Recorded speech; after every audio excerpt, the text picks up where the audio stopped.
Mientras tanto, esto pasaba ayer en Caracas, a metros del Palacio Miraflores. En la sede del gobierno se escucharon disparos. Primero, bueno, no se sabía bien qué había pasado, había confusión. Después la policía dijo que fueron tiros para disuadir algún ataque. Hablan de drones y hay que ver si esto está enmarcado dentro de lo que podría ser una interna dentro del régimen, si esto es una advertencia, un anuncio o algo, o buscar desestabilizar algo, pero fue un incidente no menor en el día que asumió Delcy Rodríguez como presidenta, ¿no? Sí, generando un gran estado de confusión, donde también deslizaron un sector de las autoridades de Venezuela, que había sido Estados Unidos el que habría emprendido un ataque. Claro, que por eso generó confusión, hay que ver de dónde viene eso, y de nuevo, uno podría creer que tiene que ver con la interna que justamente podría estar dándose dentro de las filas del chavismo, ¿no? Que se suma también a otras situaciones como la salida a la calle de Diosdado Cabello, de la que hablábamos un poquito antes. Sí, donde, y el hijo de Nicolás Maduro, que también hablaba de tomar las armas de alguna manera. Desafiando a Donald Trump, diciendo que él iba a generar manifestaciones, marchas, que se iba a defender la soberanía venezolana. Hoy el hijo de Maduro parece estar un poquito más al margen de toda esta situación, pero hay personajes justamente como Diosdado Cabello que salió a la calle, ¿no? En una actitud absolutamente de desafío. Ahí lo vemos.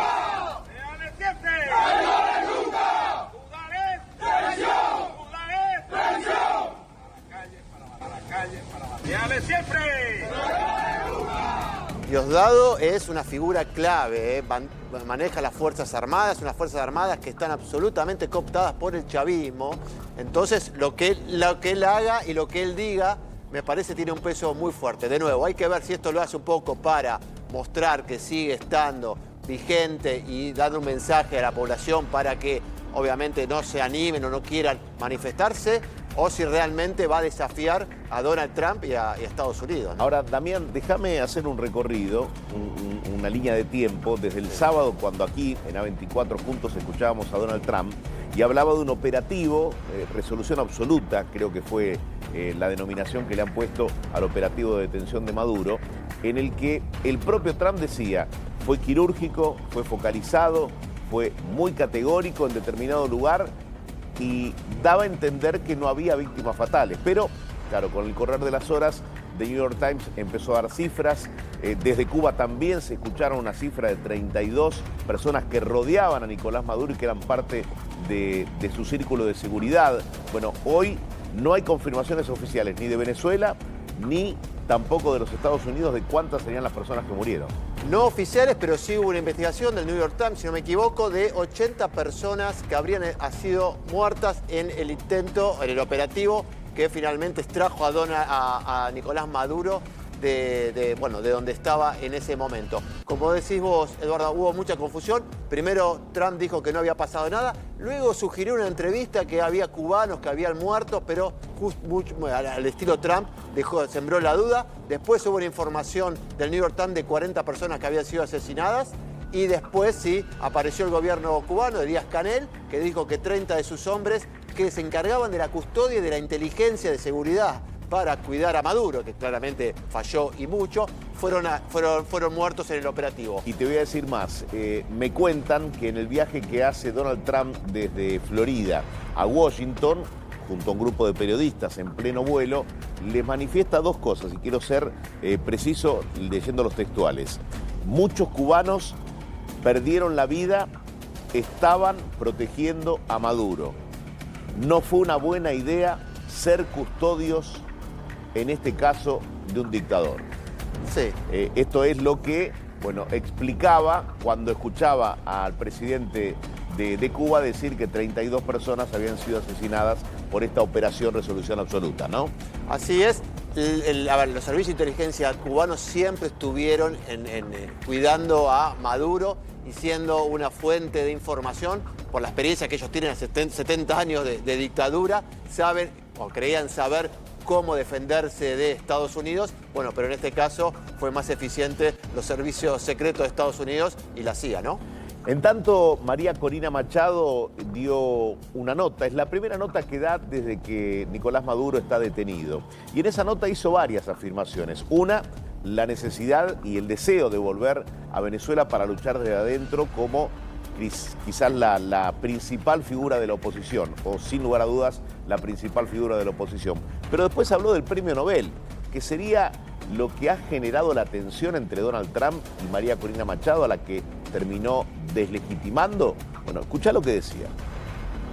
Did you at any point offer to give him the Nobel Peace Prize? Did that actually happen? I had read that somewhere. I wasn't sure if it was true. Well, it hasn't happened yet, but I certainly would love to be able to personally tell him that we believe the Venezuelan people, because this is a prize of the Venezuelan people, certainly want to give it to him and share it with him. What he has done, as I said, is historic. It's a huge step towards a democratic transition. Bueno, allí la palabra de María Corina Machado, creo que fue una entrevista que le brindó a Fox News, donde entre otras cosas habló del Premio Nobel de la Paz. También. Muestra a una Corina Machado que está haciendo todo lo que puede para convencer o para acercarse nuevamente a Donald Trump luego del ninguneo que le hizo el presidente de Estados Unidos desde el sábado después de la operación. Me lo dieron a mí el premio, pero en realidad lo merecías vos. Claro, y Trump hizo referencia también en un reportaje del que hablamos hoy también, sobre que no fue por eso que la corrió de escena a Corina Machado. Admitió que le gustaría haberlo ganado, que se lo merecía él, pero que no fue por eso. Y Corina Machado también habló, Eduardo, sobre la situación de los presos políticos en Venezuela y dijo que una muestra de que hay un cambio sería que liberaran a los casi 1000 presos políticos que todavía están en Venezuela. Me parece que ese va a ser un punto clave para saber hasta qué punto el régimen de Rodríguez afloja un poco con la presión contra la oposición y contra la población, ¿no? Sí, Corina Machado también hizo referencia a dos cosas puntuales. Dijo que Venezuela va camino, buscando la normalización, a convertirse en un polo energético de toda América. Y que si se realizaran elecciones en Venezuela a la brevedad, la oposición ganaría por el 90% de los votos. Pero hay más de lo que está sucediendo en Venezuela, y en este caso hablamos de un estado de excepción. Concretamente, lo que se comunica desde Venezuela es que se ha decretado el estado de excepción y se ordenan detenciones por apoyar la ofensiva de Estados Unidos.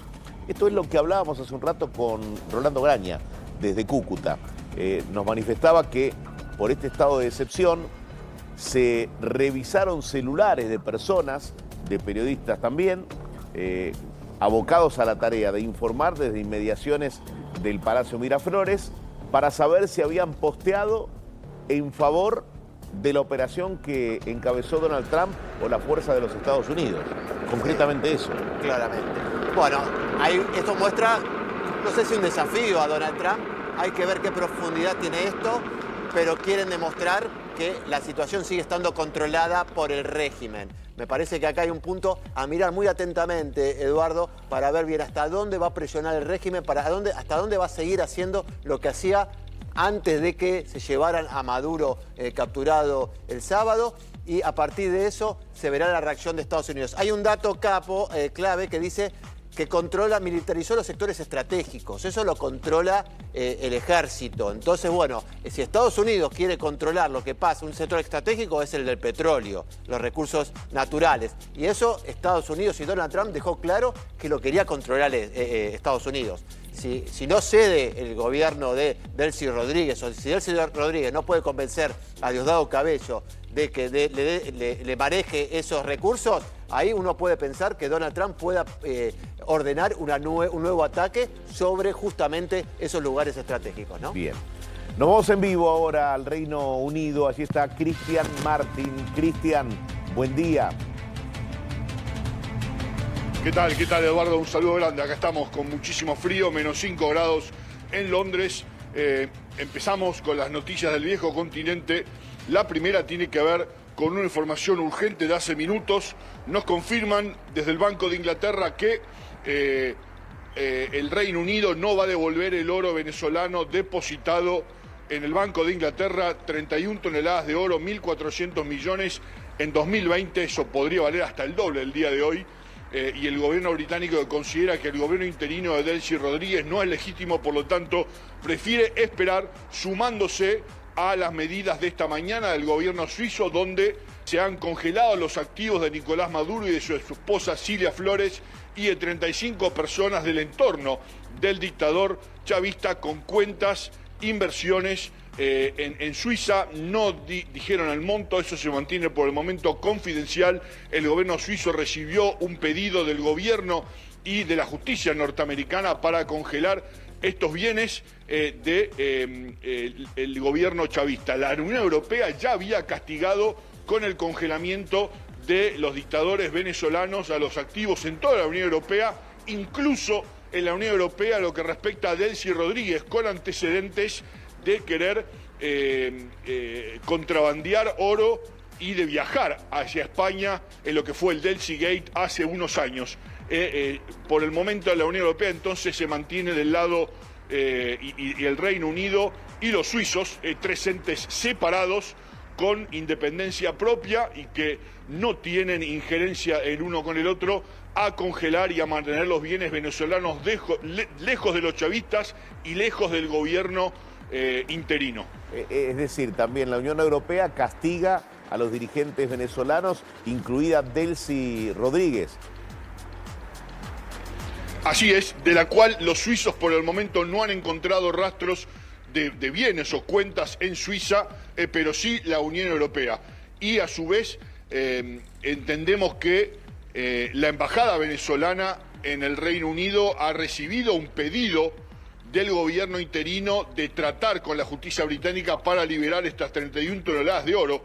Esto ha sido en las últimas horas, a la que el Banco de Inglaterra ha respondido que en su momento ellos consideraban a Juan Guaidó el presidente o el jefe de Venezuela legítimo y que desconocían a las fraudulentas elecciones de las que ganaron los chavistas. Por eso, por el momento, el Banco de Inglaterra se reserva el derecho de mantener estas 31 toneladas de oro venezolano, como tantos otros países lo mantienen acá en Inglaterra, incluso la Argentina, en el Banco de Inglaterra, bajo acusaciones de abuso de los derechos humanos y de represión a civiles en Venezuela.